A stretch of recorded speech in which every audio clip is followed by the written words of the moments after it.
Welcome to Taste Buds. I'm Debra Eckerling, goal strategist, writer, and foodie. And today I'm speaking with Margaret Boyle and Ilan Stavans, co-authors of Sabor Judío, the Jewish Mexican Cookbook. Welcome, Margaret and Ilan. I am so excited that this Mexican Jewish cookbook exists. So please share who you are. I know why I'm excited about your book, but please tell me why you all are. First of all, Deborah, we want to say thank you so much for inviting us to be in conversation with you. I can briefly introduce myself. My name is Margaret Boyle. I'm a professor at Bowdoin College in Southern Maine. I work in our Romance Languages and Literatures program and Latin American, Caribbean, Latinx Studies. I think I have the longest job title on our college campus. But I grew up in Los Angeles, so I'm happy for that connection. Ilan, you want to say your job title, and then we can get to the book a little bit? Yes, I am originally from Mexico. I live in the United States since the mid 80s. I teach at Amherst College. I'm the publisher of Restless Books and a writer, an essayist, and a translator, and a foodie as well. Well, of course, we're all foodies. Why else would we be here, right? What is the book and how did it come about?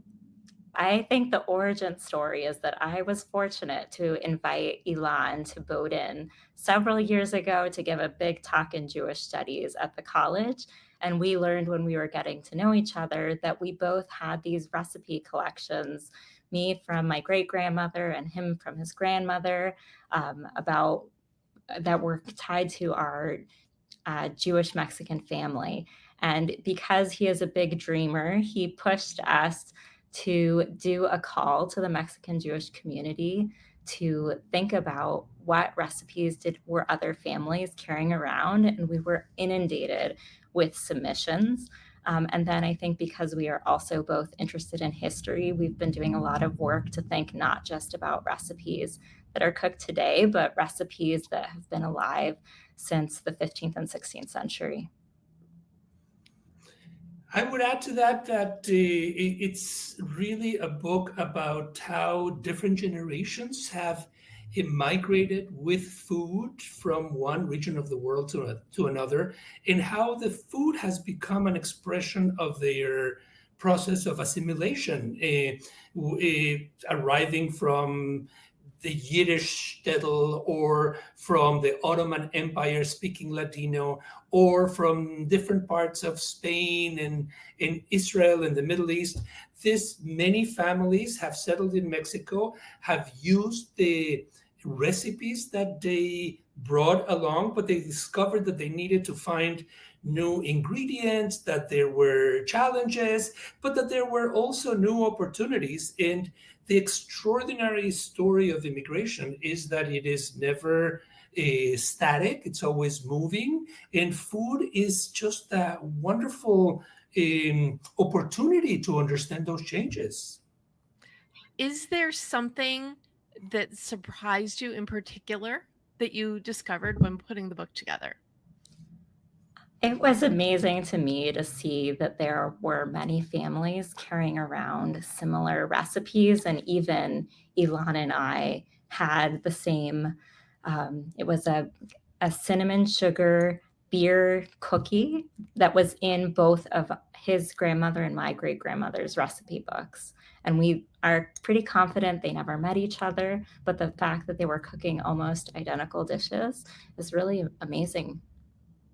What is surprising to me, aside from what Margaret just presented beautifully, is the fact that in families in general, in Jewish families, and in our Jewish families, Jewish Mexican families, the women have been communicating with each other across time by creating this a document that contains the recipes of the past and passes it to the present and then pushes it to the future. It is the way that values and principles and tastes and stories pass along. And to me, that is a miracle. It's just astonishing that the taste of something or the anecdote about a cake or about a fish or about a soup can travel from people who are no longer with us because they left these recipes to those that are being born right now that at some point will receive those recipes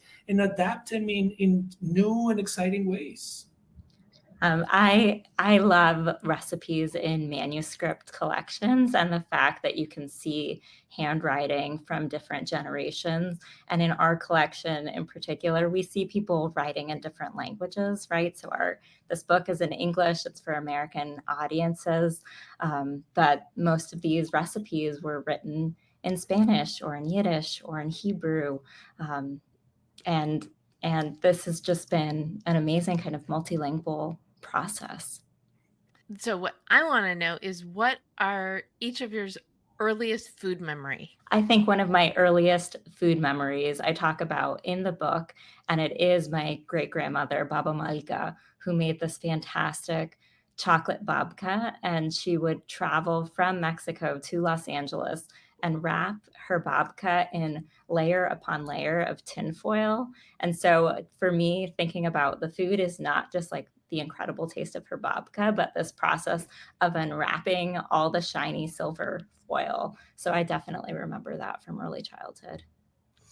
Love that. In my case, I don't know if it's an actual memory or it's an invented memory. Either way, it's valuable. I have a very sweet tooth, and for me, any meal is a preparation for the dessert that it's going to come at the end.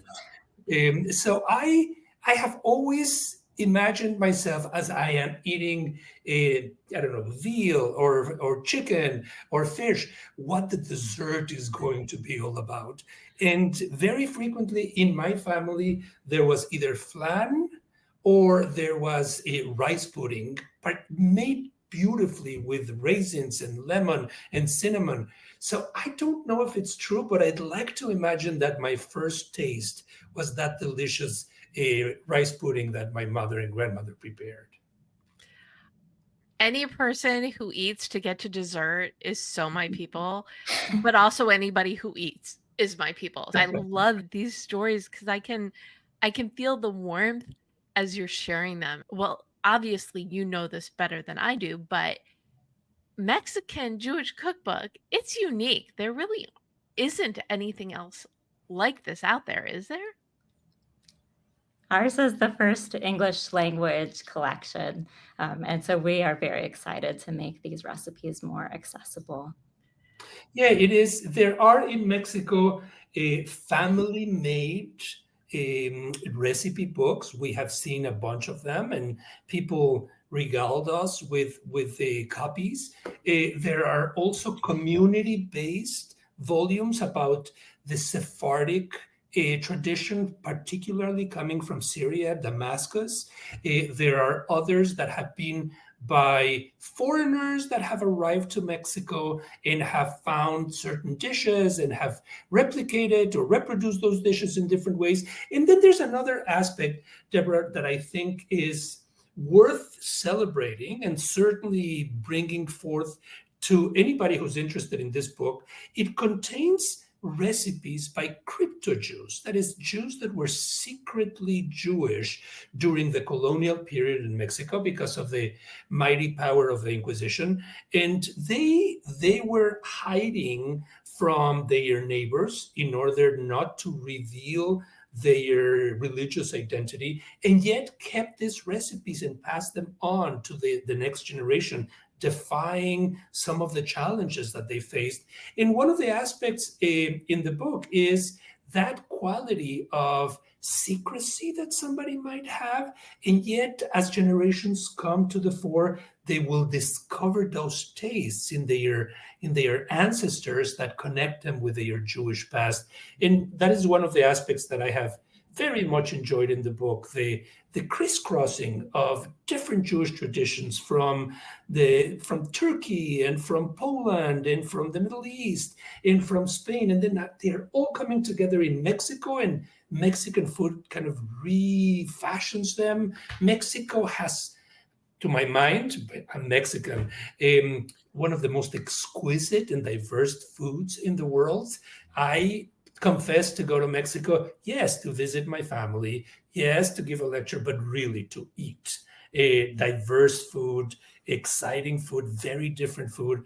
I just love the way Mexicans present themselves through food. And I love how the Mexican Jews have adapted to that and created their own little corner of what the country's food is all about. I'm glad that Ilan is talking about some of these historical figures that show up in our book, and we have many other stories. I think it's also worth highlighting the alive now creators of Mexican food that are kind of celebrities both in Mexico and in the US. Patty Hinich, for example, who has her amazing My Mexican Table on PBS, she's contributed a fantastic mushroom and jalapeno inflected matzo ball soup that's just incredible. I love all this cross-culturalness, but the other part that's really getting to me is the bride, especially when Ilan was speaking just now. It's this bride in the food and these recipes and the ability, the gift you both get to share them with the world. What is your absolute favorite dish to make yourself? Oh, I don't know if I can narrow it down to just one dish, but I will kind of pick at random and say that I love making brisket. And in our book, we have brisket tacos with my grandmother's rhubarb salsa, and it is amazing, the kind of sweet and spice combination. And it is also an excellent use of leftover brisket, which is a problem that many of us have after high holidays. and just to stay on the topic of brisket, we have a second recipe in the book, and it's a brisket made by my wife's family across generations. And because she is married to a Mexican, we have adapted it into tortas. Margaret was presenting the tacos, I'm presenting the tortas with the brisket. There's another just exquisite recipe of Hanukkah, for Hanukkah, of latkes with mole, which is that delicious chocolate chili sauce. But I wanted to go back, Deborah, to something that you mentioned before, that the pride that we have. I sometimes imagine, as now that the book is done, I can look back at the whole process, that aside from the ingredients and testing the quantities, we really had a kind of a recipe of emotions going into this book, and the love and the pride and the nostalgia and the angst, all that very Jewish went into the book, and maybe at some point even a humorous recipe of Mexican Jewish emotions. Landing on a cake could be fun to prepare. I don't even know how to respond to that. That was just so amazing and visual. I can tell you're both professors because you definitely have that gift, the descriptiveness, and again, that pride and the love in what you're talking about. And why is it that there has not been nearly enough talked about with Mexican Jewish food?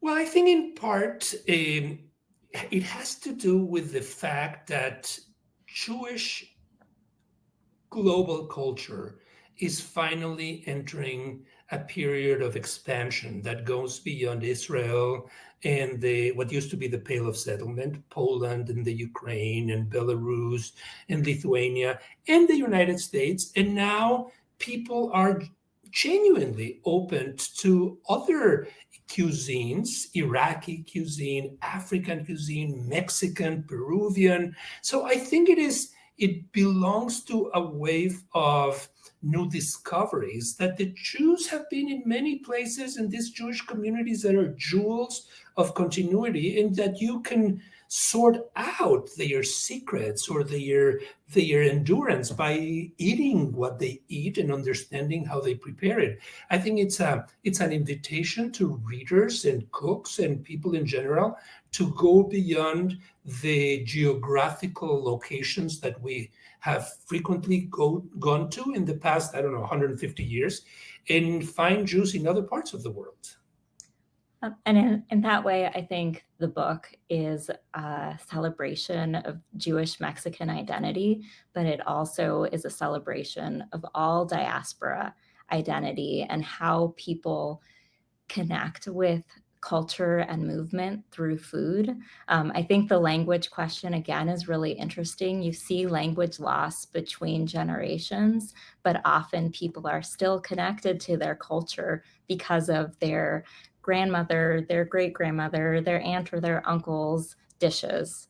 And so many of the stories that we heard and that we try to tell have to do with the pride in understanding yourself through these dishes. As you know, the subtitle of the show is Food, Cooking, and Community. So this cookbook and your initiative that you're putting out in the world is definitely the combo platter of food, cooking, and community. What is the one thing that you hope people take from this book?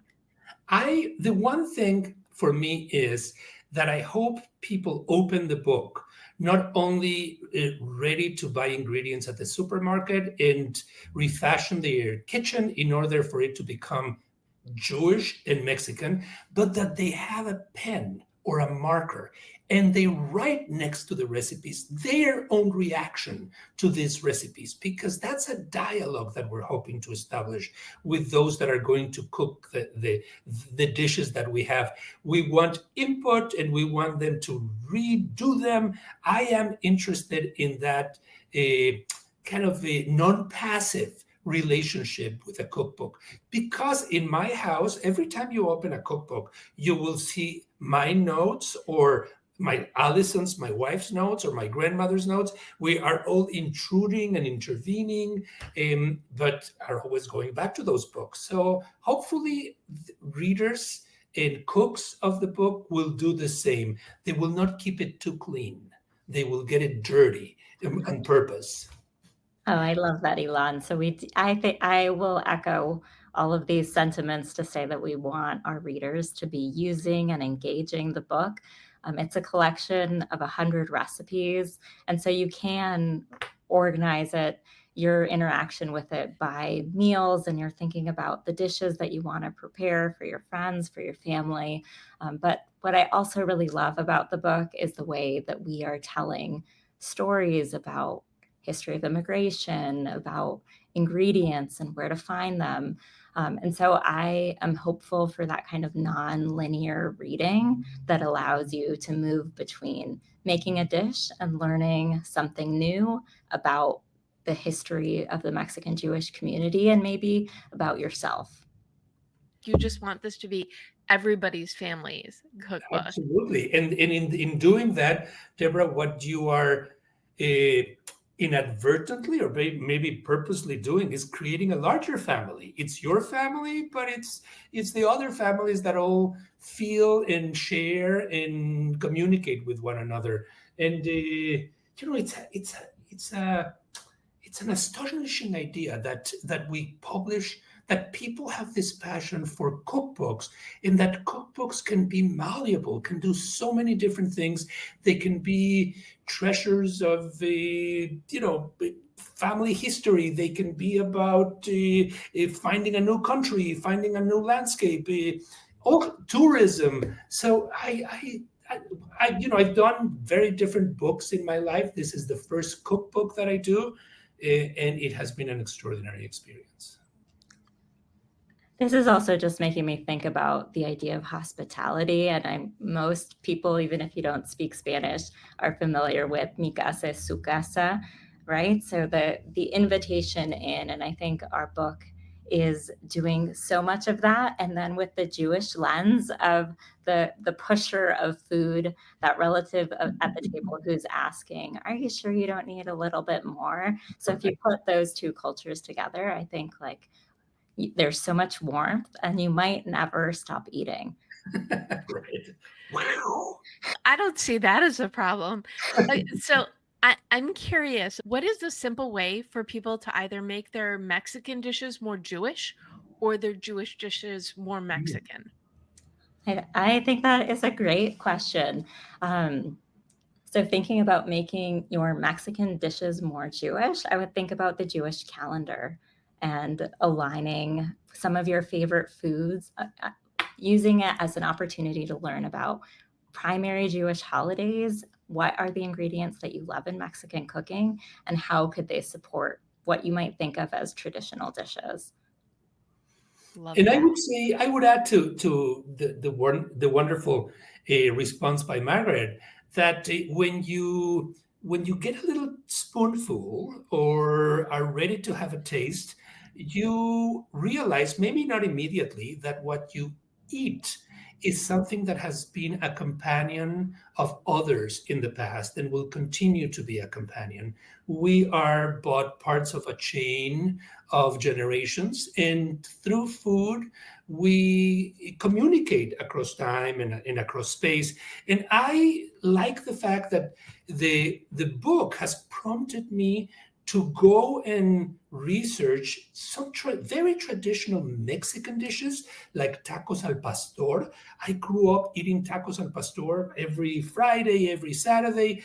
And only when doing the book did I realize that tacos al pastor are actually byproducts of Syrian and Lebanese immigrants that came in the 19th century. And then that now has become a staple of the Mexican cuisine. So, what is fully Mexican? Fully Mexican means absorbing from different parts of the world, and Jews have played a very important role in that. Many of the dishes of the book are not only eaten by Jews now, they are eaten by many people. That is a triumph of harmony and encounter and civil life. It's a beautiful transformation. I love it. So basically, treat the food as food. Yes, and look at its history. Absolutely wonderful conversation. Thank you both so much. Where can people learn more about each of you and your wonderful new cookbook? Our cookbook can be found on the University of North Carolina Press website or at Amazon or other local bookstores. You can read more about my research on the Bowdoin College website. And about me, you can read some of the books that I've written, some of the translations that I've done, but start and finish in the recipes of this book. That is enough. I will be I think Margaret too, will be very happy with the joy that hopefully that will bring. Anything else either of you would like to add?